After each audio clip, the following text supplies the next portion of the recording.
ምግብ አቅርቦላቸው ሲመገቡ መጽሐፍ ቅዱስ እነርሱም አሉት እያለ በብዙ ቁጥር ይናገራል። ወዲያውም ደግሞ ስለ ይስሐቅ መወለድ የተስፋውን ቃል ሲናገር እርሱም አለ የዛሬ ዓመት እንደ ዛሬ አያችሁት። እነሱም አሉ አልተባለም። አንድነታቸውን ለመግለጽ ሲል እርሱም አለ የዛሬ ዓመት እንደ ዛሬው ጊዜ በእውነት ወደ አንተ እመለሳለሁ እያለ በአንድ ቁጥር ነጠላ ተናግረዋል። ሥላሴ በአንድነታቸው ማለት ነው። እና ደግሞ አሁን ደግሞ ኢምራን ደግሞ ስጠይቀኝ የነበረ ደግሞ የሥላሴ ለምን ባሮጌዎች ነው ምናምን እንደዚህ ነገር ያልከኝ። ሰዓቱ አለቀ። ፍቅረ ማርያም በኋላ ደግሞ አባ በኋላ ይናገራሉ። እሺ ሚውት ረጓት። አረ ሚውት ማድረግ አልችልም። አንተ አድርገውና በኋላ ራስ ታነሳዋለህ። አይ እሺ፣ በጣም አድርገን እናመሰግናለን። ደቂቃዬን ያስጀምርልኝ። ያው ፍቅረ ማርያም መጀመሪያ አመሰግኖታለሁ፣ ያቅሞ መክረዋል። ግን የሚያሳዝነው ነገር ምንም ማለት ማስረጃ የሚያሳምን ነገር አልመጣም፣ አልተገኘም። በራሴ ከስር ካገኛችሁ ጻፉልኝ ኮሜንት ላይ፣ ግን አላገኘሁም። መጀመሪያ ሥላሴ በመጽሐፍ ቅዱስ በብሉይ ኪዳን አለ ብለዋል። ይሄ ውሸት ነው። ገድለ ተክለ ሃይማኖት ምንድን ነው የሚለው? ሶስትነታቸው ሳይታወቅ አስቀድሞ የሥላሴ ሶስትነታቸው ወልድ ሰው እስከሆነበት ድረስ ጊዜ አይታወቅም። ቡም 4 ነጥብ። ስለዚህ ሥላሴ ብሉይ ኪዳን ላይ የለም፣ ነቢያትም አያውቁትም። መታሁትም ቤተክርስቲያን ራሱ አምናለች። ሁለተኛ ላይ እንፍጠር አለ ብለዋል። እሱም ደግሞ የተለየ ነገር የለውም። ብዙ ጊዜ መልሰናል። እንፍጠር ያለው ለመልአክ ነው። መልአኮችን እግዚአብሔር እንፍጠር አላቸው። በኋላ ግን ብቻውን ፈጠረ። ለዛ ነው መጽሐፍ ሙሉ ቢያነቡት እዛ መልስ እኮ አለ። እናንብበው እስኪ ሙሉ ምንድን ነው የሚለው? እግዚአብሔርም ሰውን በመልኩ ፈጠረ። ኢምራን እሱ ያንተ ትምህርትና ያንተ አስተምሮ ነው እንጂ የመጽሐፍ ቅዱስ አስተምሮ አይደለም። አቀርባለሁ፣ ማስረጃ አቀርባለሁ። አባ አይቆጡ፣ ማስረጃ አቀርባለሁ። ለመላክ እንደሆነ ማስረጃ አቀርባለሁ። አቆርጡም። እሺ፣ ማቋረጥ አይፈቀድም። ህግ አይጣሱ። እዚህ ጋር እንፍጠር አለ ይላል። እንፍጠራው ለማን ነው ካልን ለመልአኮች ነው። ማስረጃ መጽሐፈ ኩፋሌ ምዕራፍ 4 ቁጥር 4 መልአከ ገጹ እንደዚህ አለ። መልአኩ ምን አለ? እግዚአብሔር ለኛ እንዲህ አለን፣ አዳም ብቻውን ይሆን ዘንድ መልካም አይደለም፣ እንደ እርሱ ያለ ረዳት እንፍጠርለት አለን ይላል አምላካችን እግዚአብሔር ማለት። ስለዚህ እንፍጠር ያለው ለመልአኮቹ ነው። እንዲሁም ቸርች ፋዘሮች አይሁዳውያንም የሚረዱት ለሥላሴ እንደሆነ ነው። ምሳሌ ታርገም ጃታ ምንድነው የሚለው? and the lord said to the angel ለመልአኮች ምን አላቸው? who mister before him በፊት ያሉት let us make man in our image በመልካችን እንፍጠር አላችሁ። ዋና ፖይንት ምንድነው? ቀጥሎ ምንድነው የሚለው? እግዚአብሔር ሰውን በመልኩ ፈጠረው አለ። ስለዚህ መፍጠሩን ሐሳብ ነገራቸው። በኋላም ደግሞ ብቻውን ፈጠረ። ለዛ እግዚአብሔር ፈጠረ የተባለው አባ እንጂ ይሄ ሥላሴ እንደሚያሳይ አንድ ማስረጃ ሊገልጹልኝ አይችሉም።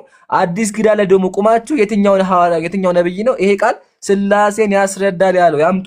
እኛ ግን ለመልአክ እንደሆነ ከመጽሐፋቸው አሳይተናል። በመቀጠል ምን አሉ? ማቴዎስ ወንጌል ምዕራፍ 3 ላይ አብ ወልድ መንፈስ ቅዱስ አሉ ብለዋል።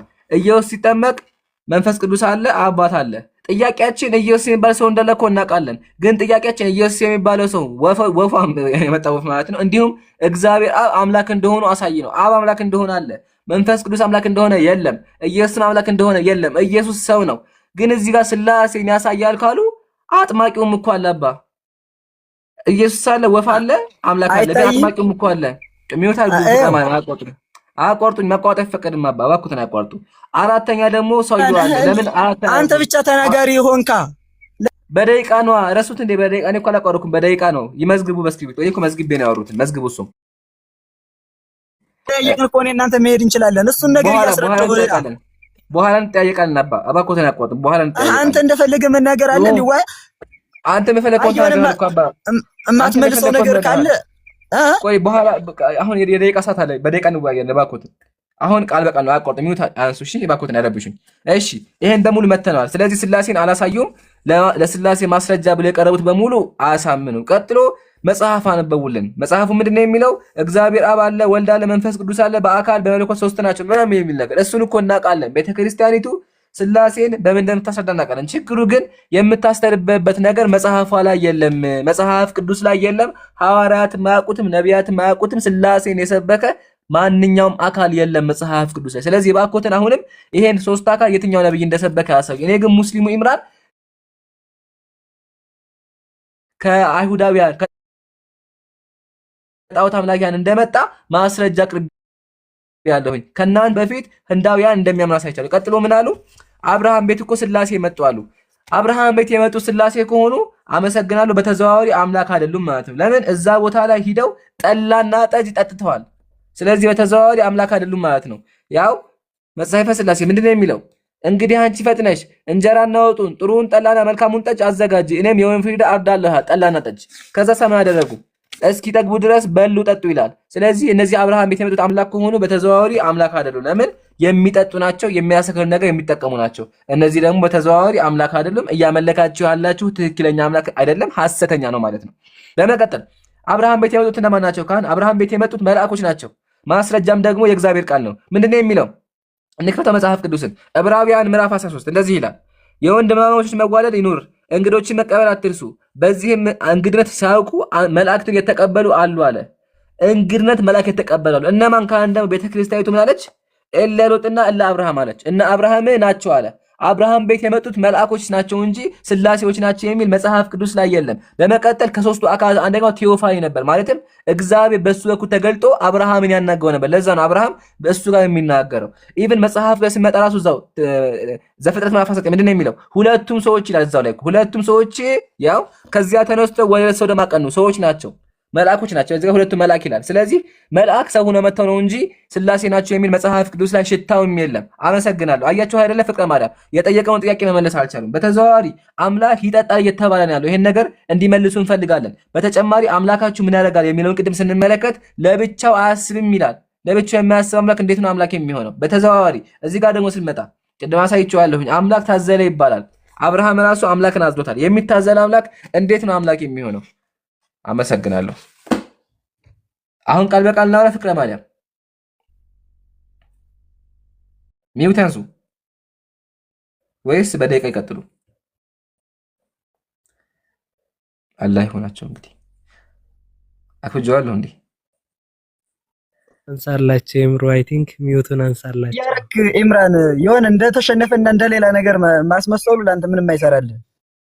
ሚውት አድርገኝ እኮ ያልኩህ አንተ ነህ አባ። እኔ እኮ አይደለሁም ያልኩት። አንተ ምን አልከኝ? ሚውት ማድረግ ስለማችል ሚውት አድርገኝ ያልከኝ። በደቂቃ እኮ ነው ያወራነው። እንዳውም እርሶ እኮ 5 ደቂቃ ነው ያሉት። እኔ ስለምወዶት 5 ደቂቃ ሰጠሁት እኮ ለእርሱ። እኔ 4 ደቂቃ ተኩል ነው የወሰድኩት። እንደውም ባከበርኳችሁ ላይ ተው እንጂ አባ። ሲያቋወጡኝ እራሱ እኮ ምንም አላልኩም። ይመለሱልኝ።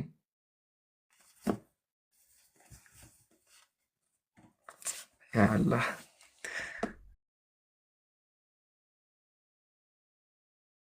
ባላከብዶ ይሻል ነበር።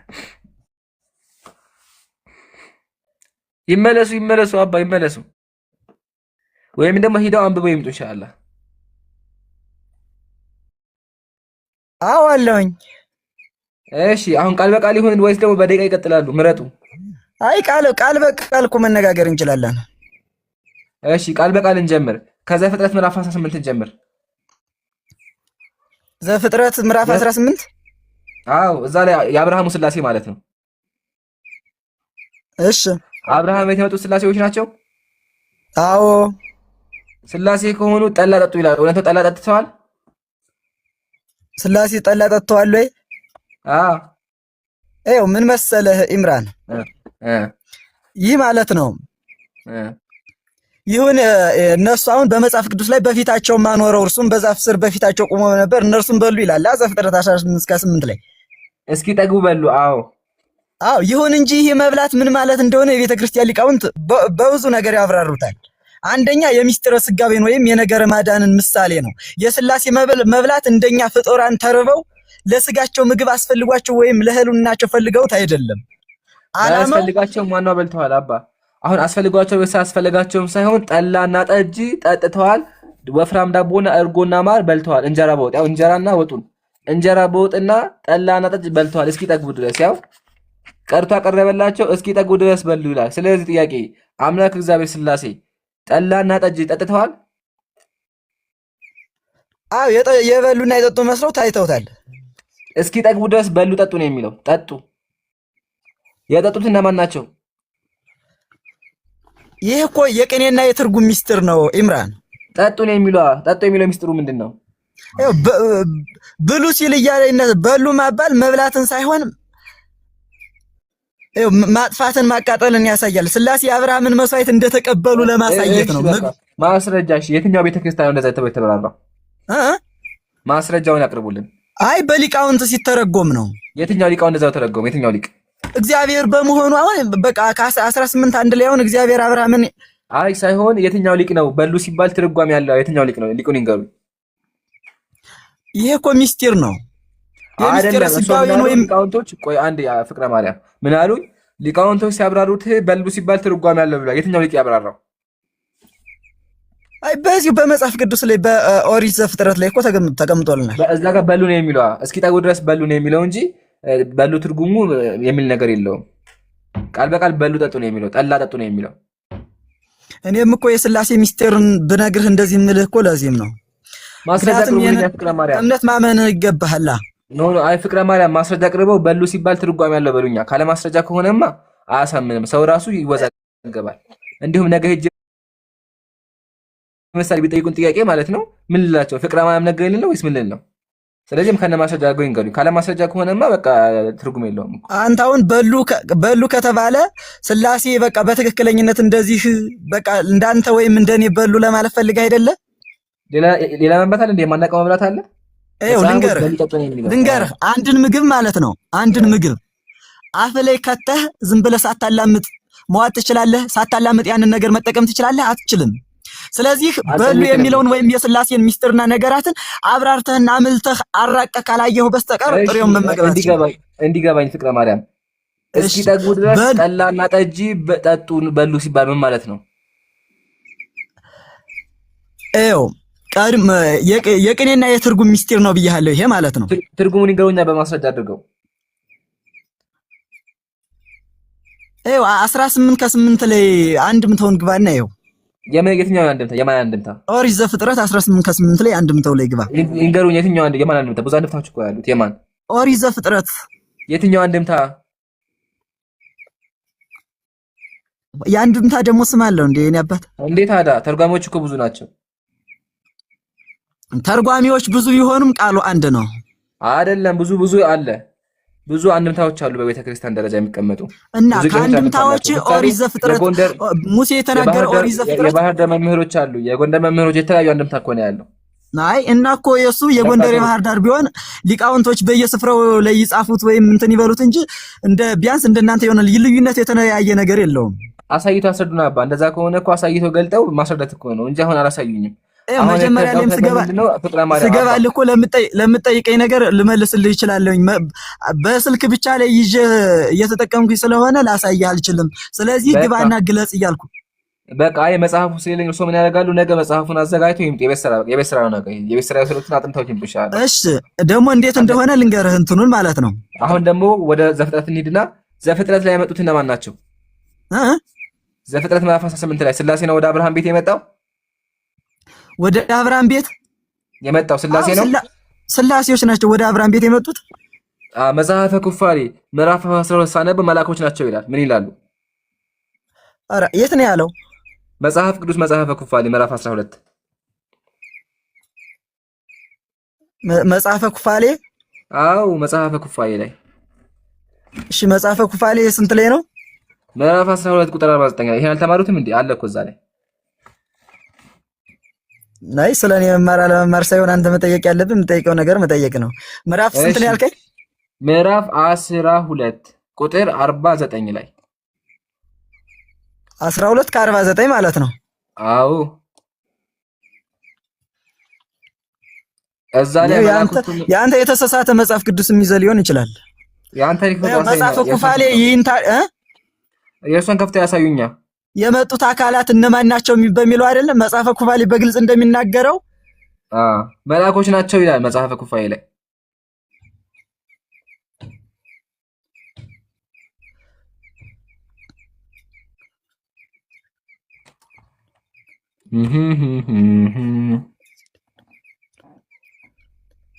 ምን መሰለህ መጽሐፈ ኩፋሌ በግልጽ እንደተናገረው ማለት ነው ወደ አብርሃም የመጡት የእግዚአብሔር መላእክቶች ወይም ቅዱሳን መላእክት ናቸው ብሏል። እና መጽሐፍ እናመሰግናለን። አዳምጠኝ እንጂ መጽሐፍ ታሪኩ መላእኮች እንደሆኑ ተስማምተዋል። እሺ ቀጥሉ። አመሰግናለሁ። አዳምጠኝ እንጂ መጀመሪያ መጽሐፍ ታሪኩን የሚተርከው ራሱ መልአኩ ለአብርሃም ለሙሴ እንደሚናገር አድርጎ ስለሆነ እኛ ወደ አብርሃም መጣን በማለት ይገልጻል። ይሄንም ማለት ነው። በጣም ጥሩ። ስለዚህ መጣ ብሎ የተናገረው ማን ነው? መጣን ብሎ የተናገረው ማን ነው? ሥላሴ።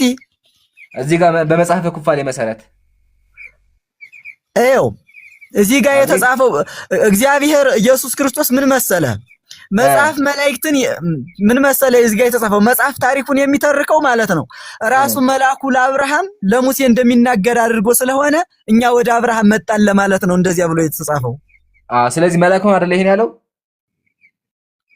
እግዚአብሔር አምላካችን ነው የተናገረው። አይደለም በአራተኛው ቀን ወር መባቻ በመቤት ዛፍ ስር በግራው ስር ለአብርሃም ተገለጥለት አለ። ይሄን የተናገረው ማን ነው? ወደ አብርሃም መምጣታቸውን ወደ አብርሃም ቤት ተገለጥለት ብሎ የተናገረው ማን ነው? በሙሴ መጽሐፍ ቅዱስ ሙሴ ነው የጻፈው። ነብዩ ሙሴ ማን ነው? ለሙሴ የነገረው ማን ነው? እንደዚህ ብሎ ከእግዚአብሔር አምላክ ነው። እግዚአብሔር አምላክ ነው አይልም። መልአከ ገጹ ነው የሚለው። መልአከ ገጹ ምን አለ? እኔ ወደ አብርሃም ቤት ሄድኩኝ ብሎ ተናገረ። መልአኩ ነው እንደዛ ያለው። አይ እንደዚህ አይደለም። መጽሐፈ ኩፋሌ ምዕራፍ 1 ሂዳዩት መልአኩ እሱ ራሱ ካምነዋል። ራሱ አይ እንደዚህ እኮ አይደለም ኢምራን። አይ እንደዛ ነው አባ። ግን እርሱ አልገባሁትም መሰለኝ። እንዲገባውት ማለት ነው መጽሐፈ ኩፋሌ ተራኪው ማን ነው? መልአክ ነው አይደለ? ለሙሴ የሚነግረው። አዎ በቃ ስለዚህ መልአኩ ለሙሴ ምን አለው? በአራተኛው መባቻ በመምሬ ዛፍ ስር በግራው ስር ለአብርሃም ተገለጥለት አለው። ያለው ማን ነው? በቃ አልተማቱም። ኢንሻአላህ አጥንተውት ይምጡ። በቃ ከዚህ በላይ አያስጨንቁትም። ወደ ቀጣይ ስናልፍ አይ እየተጨነቅኩልህ እኮ አይደለም ኢምራን። በቃ ችግር የለውም አባ። ስነግርህ እኮ እንትን እያልከኝ አይደለም፣ እየሰማኸኝ አይደለም። እኔ እኮ አላቋረጥኩም አባ፣ አዳምጮታለሁኝ። አሁን ወደ ቀጣይ ጥያቄ ለፍና ለአብርሃም ይስሐቅ እንደምትወልድ የተናገረው ማን ነው? ለአብርሃም ይስሐቅን እንደሚወልድ ያበሰረው ማን ነው? እንደሚወልድ ያበሰረው ስላሴና እግዚአብሔር በአንድነቱ ማለት ነው። ስላሴዎች በአንድነታቸው ነው የተናገሩት ያንን ነገር። ድርሳነ ሚካኤል ላይ ደግሞ እንደዚህ ይላል፣ ዳግመኛም መላእክቶች ናቸው ይላል። እዚህ ጋር አባ መጽሐፍ ቅዱስ መላእክቶች ናቸው ይላል። የቤተ ክርስቲያን መጽሐፍ እኮ ነው ድርሳነ ሚካኤል። ድርሳነ ሚካኤል ላይ ዳግመኛም መላእክት ወደ አብርሃም ቤት መጡ ይላል። እሺ ከዛ በኋላ ይስሐቅን እንዲወልድ ነገሩት ይላል። የነገሩት እነማን ናቸው? ስላሴዎች። እዚህ ጋር መላእክት ነው። እዚህ ጋር እስቲ ምንድነው የሚሉት? ይሄን አንብቡት እስኪ። ዋሽታል ማለት ነው ይሄ ነገር። ምን ላድርገው? ቅዱሱ የቤተ ክርስቲያን መጽሐፍ ምን አለ? ዳግመኛም መላእክቶች ወደ አብርሃም ቤት መጡ ይላል። መላእክቶች ናቸው ይላል። እስኪ አንብቡት አንዴ። ይኸው ምን መሰለ ቅዱሳን ወደ አብርሃም የተላኩት ስላሴ ቅዱሳን መላእክት ናቸው እንዳልነው፣ ይኸው እግዚአብሔር አምላክ ነው ለመናገር በእሱ ለእነ አብርሃም ለእነ ሙሴ እንደተናገረው ያንን ለመግለጽ ነው። እንደሱ እኮ ተናገረ እያልኩ ያለ። ወደ አብርሃም ቤት የመጡት እነማን ናቸው? ስላሴ። እዚህ ጋር ደግሞ መላእኮች ወደ አብርሃም ቤት መጡ ይላል። ውሸት ነው? ስላሴ ወደ አብርሃም ቤት መጡ? መልአክ አይ እንደሱ አይደለም። ያው መጽሐፉ ምን ላጎታ ይሄ መጽሐፍ ድርሳነ ሚካኤል ቅዱስ የቤተ ክርስቲያን መጽሐፍ ነው እና በቅዱሳን መላእክት መስሎ እየተናገረው ነው ኢምራን። መልአክ የመጣው አይደለም በመጽሐፉ መሰለኝ። ማን ወደ አብርሃም ቤት የመጣው? ስላሴ። እዚህ ጋር መልአክ ነው ይላል። ምን ይደረግ ይቀደም? ምን ይደረግ? ይኸው ምን መሰለ መጀመሪያ የተናገረው ማለት ነው ገና እኮ ስሙ ሳይወጣ። አይ በቃ ተወሰነ። ኦሪት ዘፍጥረት ምዕራፍ 17 ላይ ግባ። አይ እሱማ ሌላ ታሪክ ነው። አይ ዋናው መጪዎች መላእክቶች እንደሆኑ ማመኖት ነው። በቃ እናመሰግናለን። አይ አይደለም መጪዎች ስላሴዎች ናቸው።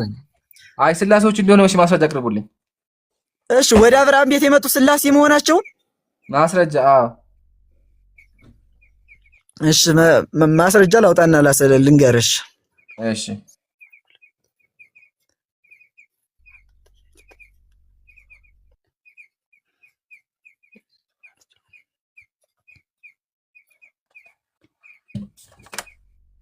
እየጠጣችሁ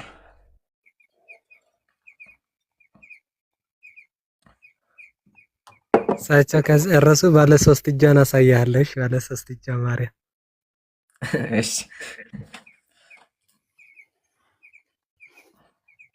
በቃ አባ። አይ አቤት ምን መሰለህ ሄደ ስለሆነ ማለት ነው አባ እንትን እናድርግ። አይው ምን መሰለህ አዲስ ስለሆነበት አባ ምን ከሩት አዲስ ስለሆነበት በቃ የቤት ስራ ወስደው አጥንተው ይምጡ። እሺ ነገ እንወያይ። አይው ልንገርህ በደንብ ተዘጋጅተው ነው አይ እንደዚህ ዝም ብሎ ወሬ ከሆነ ሰው የሚሰለቻል፣ እኛም ደግሞ ይደብረናል። እርሶ መምህሮትና ኢንሻአላህ ምን ያደርጋሉ? ለነገ በደንብ ተዘጋጅተው ይምጡ። የዛሬውን እንለፉት። በቃ እንደዛ ሳይሆን አሁንም እኮ እየነገርኩ ነው። አቆየህን አባ አቆየህን፣ ሰዓቱ ሄደብን። ይኸው በቅድስት ሥላሴ እንደመጡ ልንገርህ። እሺ ማስረጃ ምዕራፍ 18 ላይ በኦሪት ዘፍጥረት ምዕራፍ 18 ላይ ግባ። ቁጥር ስንት ላይ? ከሁለት ላይ።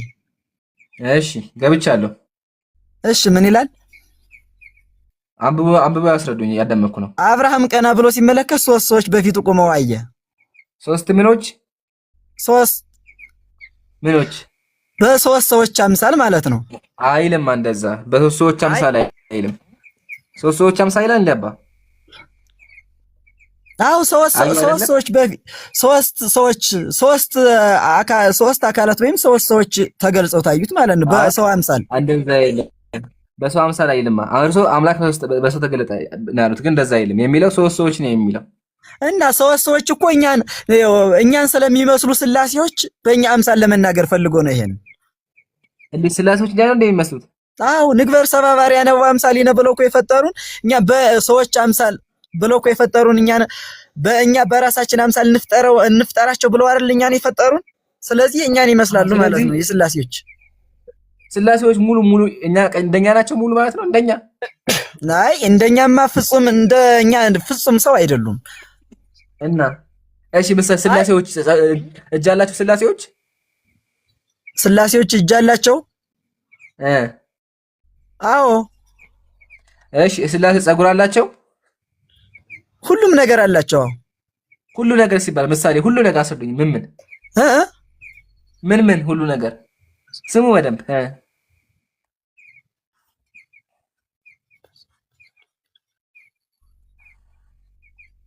መምህር። አቤት። ሁሉ ነገር ሲባል ምን አላቸው? እንደምታያቸው ማለት ነው። ስዕሉን ይዘው የለ? ኦኬ። ስለዚህ በቃ እንደዚህ ማለት ሙሉ ነገር። ይኸው ልንገርህ ደግሞ መለኮት ረቂቅ መንፈስ ነው ማለት ነው። አይ ከሱ በፊት ጋር እንደ ፍቅረ ማርያም ምሳሌ ስላሴዎች እግር አላቸው? ይኸው በትምህርት አሁን ማለት ነው 3 አካላት አሏቸው። አሁን የሶስቱ አካላት አላቸው። አካል የተባለው እንደ ሰው የስጋውን እጅ፣ እግር፣ ራስ እንደዚህ ያሉት አካላት አላቸው ለማለት አይደለም። እንደዛማ አይደለም፣ ስጋማ አይደለም። አዎ ትክክል ነው፣ ተቀብያለሁ። እጅ፣ እግር፣ ራስ አላቸው እንደዚህ ለማለት አይደለም። እና የገጽታ አካል ነው። ግን አንዴ ቆይ፣ ስላሴ እግር አለው የለውም? ስላሴዎች መንፈስ ናቸው። እግር የላቸውም? አይ እጅ እግር አላቸው ብለህ እንትን ማለት አትችልም። አልችልም። እግር እንዴ አባ ተጋጩ፣ እርስ በርሳችሁ ተጋጩ። እሺ ይሄ መጽሐፍ ደግሞ ሳነበው ምን ይላል? ቆይ አንዴ ላንብብላችሁ። ተጋጩ ትዝ አላቸው መሰለኝ እንትና ጉዳይ ትዝ አላቸውና ተመለሱ። ችግር የለውም። እዚህ መጽሐፍ ደግሞ ሳነበው ምን ይላል መሰለህ? ምን መሰለህ ኢምራን፣ አንዴ አዳምጠኝ። ቆይ ላንብበው። አሁን ለምሳሌ ስላሴ አይን አላቸው ሊል ይችላል። እጅ አላቸው ይላል። ከዚያም ደግሞ ጆሮ አላቸው ይላል። አይን አላቸው ሲል ሁሉን አዋቂነትና ተመልካችነቱን ለመግለጽ ነው። እጅ ሲል ደግሞ ኃይሉና ጥበቃውን ለመግለጽ ነው። ጆሮ ሲል ደግሞ አዳምጠኝ እንጂ ጆሮ ሲል ደግሞ ጸሎታችንን ሰሚነቱን ለመግለጽ ነው። ለአንብበው አንዴ ፍቀዱልኝ። በአዳም ላይ ያለው መልክ ሁሉ በአብ በወልድ በመንፈስ ቅዱስ ላይ አለ። ራስም ቢሆን ገጽም፣ ጆሮ፣ አይን፣ አፍንጫ፣ ከንፈር፣ እጆች፣ እግሮች፣ ብብቶችም ቢሆኑ ለአብ ለወልድ ለመንፈስ ቅዱስ ሙሉ አካል አላቸው። እንዲሁም ደግሞ ሃይማኖታቸው የቀና 318 ሊቃውንቶች አባቶች እንደተናገሩት እግዚአብሔር አይኖችና ጆሮች፣ እጆችና እግሮች፣ ሌሎችም የቀሩት አካላት እንዳሉት እናምናለን ይላል። ጥያቄ፣ እግዚአብሔር ሰውን በመልኩ ነው የፈጠረው አይደለም? በመልኩ ነው የፈጠረው ባሪያው። እሺ በመልኩ ከፈጠረ እግዚአብሔር ፀጉር አለው ማለት ነው? ይኸው ምን መሰለህ ኢምራን፣ ምሳሌ እነዚህ አሁን ስላሴዎች አሁን በሰውኛ አገላለጽ አሁን ወይም አንቶፎሪያዝም የሚባል የሆነ የእግዚአብሔርን ስራ ለኛ ለማስረዳት የተቀሙባቸው ናቸው። የእግዚአብሔርን ስራዎቹን ማለት ነው። ጥሩ አባ ፍቅረ ማርያም ጥሩ መተ ተጋጩ። ምሳሌ ለልገጥሮች እንደዚህ አብ ወልድ መንፈስ ቅዱስ ሆይ ነጭ ፀጉር አለው። እሺ ጥያቄ ምንድን ነው ያንተ? እግዚአብሔር ነጭ ፀጉር አለው? እግዚአብሔር ነጭ ፀጉር አለው? ይኸው እሱ አሁን በሽማግሌነታ ወይም አሁን በነጭ ፀጉር አሁን የተገለጹት ማለት ነው። እነሱ አሁን ቅድመ ዓለም የመኖራቸው በቅድመ ዓለም እኛን የፈጠሩ ሊትራሊ እግዚአብሔር አካል አለው ወይስ የለውም? አካል አላቸው። እሺ አካሉ ምሳሌ እግር አላቸው ምሳሌ? አይ እንደኛ አይደለም።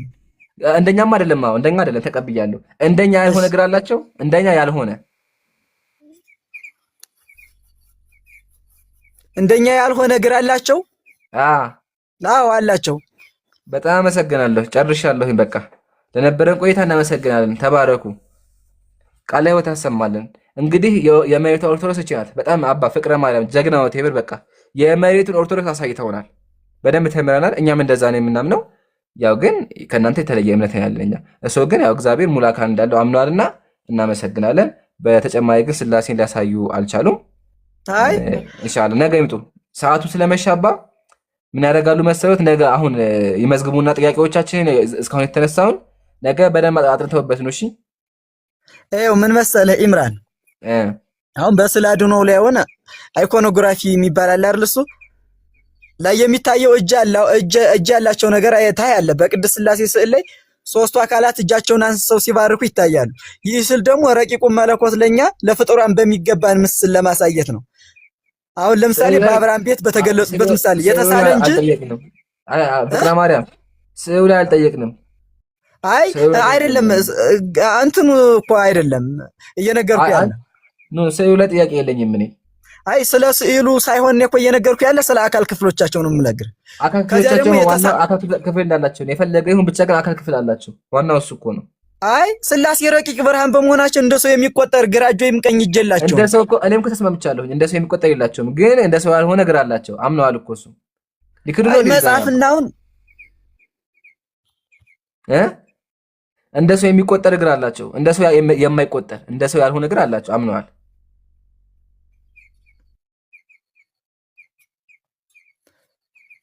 በቃ አባ እንደማመጥ ግን ደስ ይለኛል። አይ በቃ መልሰውታል። ከዚህ በላይ ድካም ስለሚሆን ማለት ነው። የቀሩትን ነገር ሙሉ አልገባሁትም። ዛሬ ጋር መሰለኝ የሰሙትና መጽሐፈ ኩፋሌ ላይ ያለውን እንዲሁም ደግሞ መከር ዑራኤል ላይ ያለውን ነገሮች መዝግበው ነገ ይምጡ። እንደዛ ይሻላል። ከዚህ በላይ ሰው ማርከም ነው የሚሆነው። ይኸው አሁን እግር አላቸው ምናምን የምትለው ነገር ማለት ነው። በቃ ወጥቷል። አባ ፍቅር ማርያም አፍ ሲያመል ጸጉር ሲመለጥ አይታወቅም ይባላል። ኦልሬዲ ብለውታል። እግዚአብሔር እግር አለው ብለውታል። በቃ አንዴ ወጥቷል። ስለዚህ ሊያስተካክሉት የሚችል ነገር አዎ እግርማ እኮ ኢሳይያስ 61 ላይ ሂድ 66 ላይ ሂድ አለው አይደለ? ዋናው አለው። በቃ አፈለግ እግሮቹ በደብረ ዘይት ላይ ይቆማሉ እና ምሳሌ ነው ይሄ። ምድር እግር የመረገጫ ናት ብሏል። ይህ ማለት እግዚአብሔር እግር የለውም ማለት ነው። እኔ እኮ ኢሳይያስ 66 ላይ ሄድና አይው በብሉይ ኪዳን ላይ ማለት ነው። ጥያቄ ኢሳይያስ ላይ አይደለማ። ጥያቄ ኢሳይያስ ላይ አይደለ። ቅድም እኮ እግዚአብሔር እግር አለ ብሎኛል። የለውም እንዴ? እና እግር አለው የምንለው እንደኛ እንደ ሰዎች እግር ያለ አይደለም። እኔም እኮ ተስማምቻለሁ። አይሰማም እንደ ፍቅረ ማርያም እንደ ሰው ያልሆነ እግር አለ። ተቀብያለሁ እኮ እንደ ሰው ያልሆነ የሥላሴዎች ነው የምልህ። እና ደግሞ ሲናገሩም ደግሞ ምድር የእግሬ መረገጫ ናት ብሎ ኢሳይያስ 66 ላይ ተናግሯል። እግሮቹ በደብረ ዘይት ላይ ይቆማሉ። ፍቅረ ማርያም እግሮቹ ይቆማሉ። እኛ እሱን አልጠየቅንም። ፍቅረ ማርያም አሁን ዋናው እግዚአብሔር አካል እንዳለው አምነው አይደለ? እና ይሄ እኮ ማለት ሚስጥራዊ ትርጉም እንጂ አካላዊ እግርን አያሳዩም እኮ። አካላዊ እግር የላቸውም ሥላሴዎች። እና እዚህ ጋር እኮ አሁን ምድር የእግሬ መረገጫ ናት።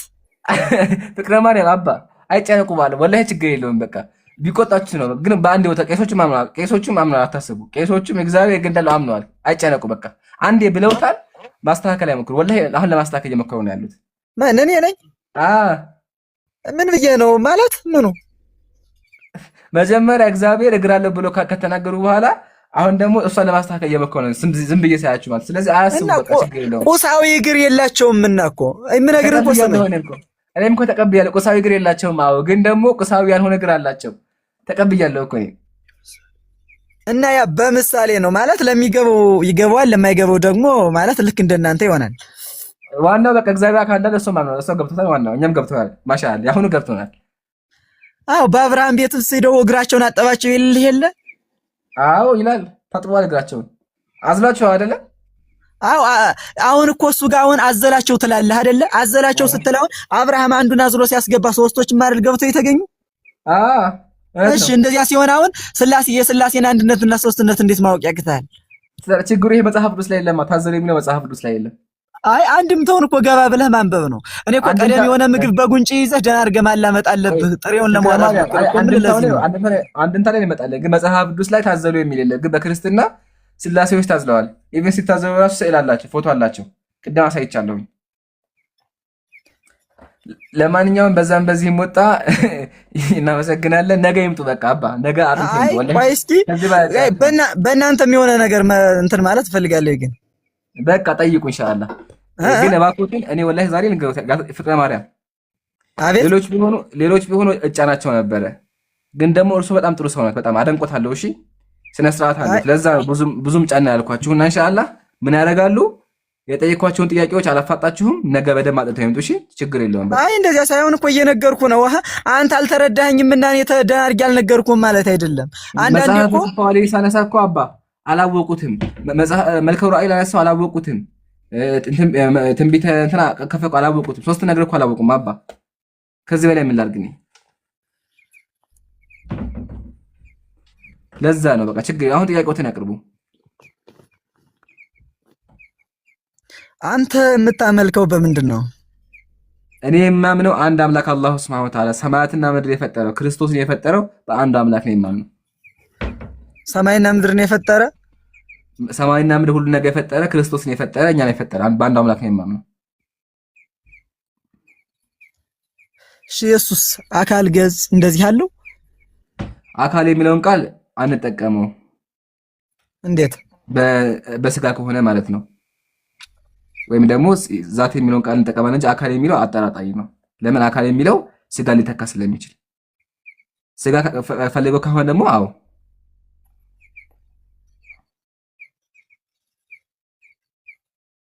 ተመለሰሎት።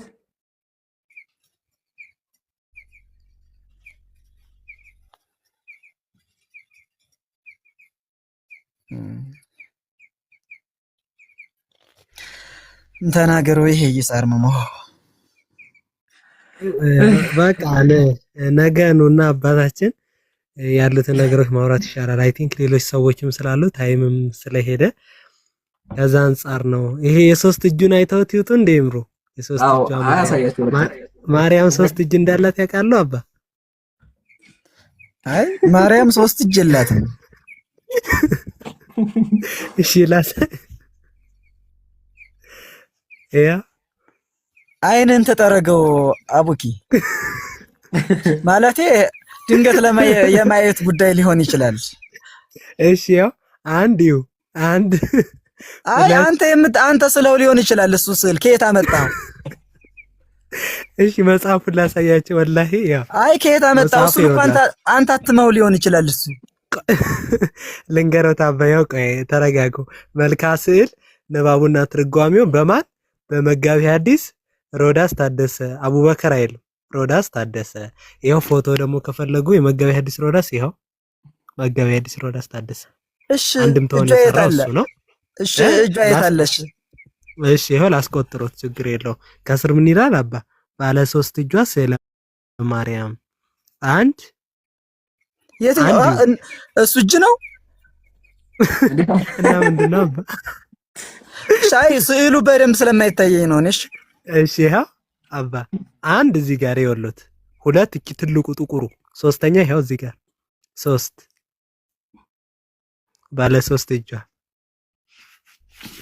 ይሄው ባለ ሶስት እጇ።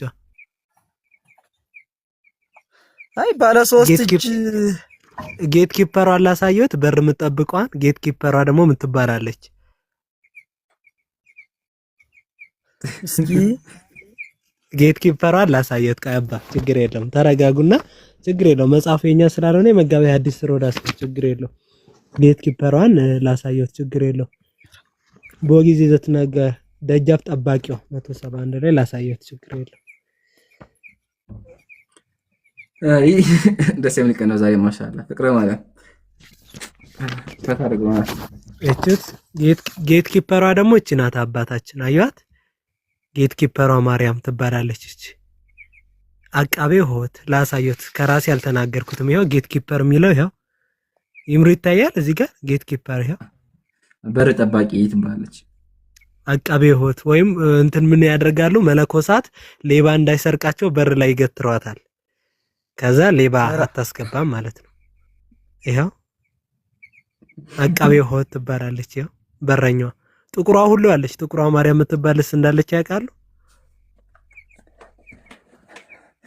ይሄው እንግዲህ እኔ አላሳተምኩትም። ይሄው መጋቢ ሐዲስ ሮዳስ ነው።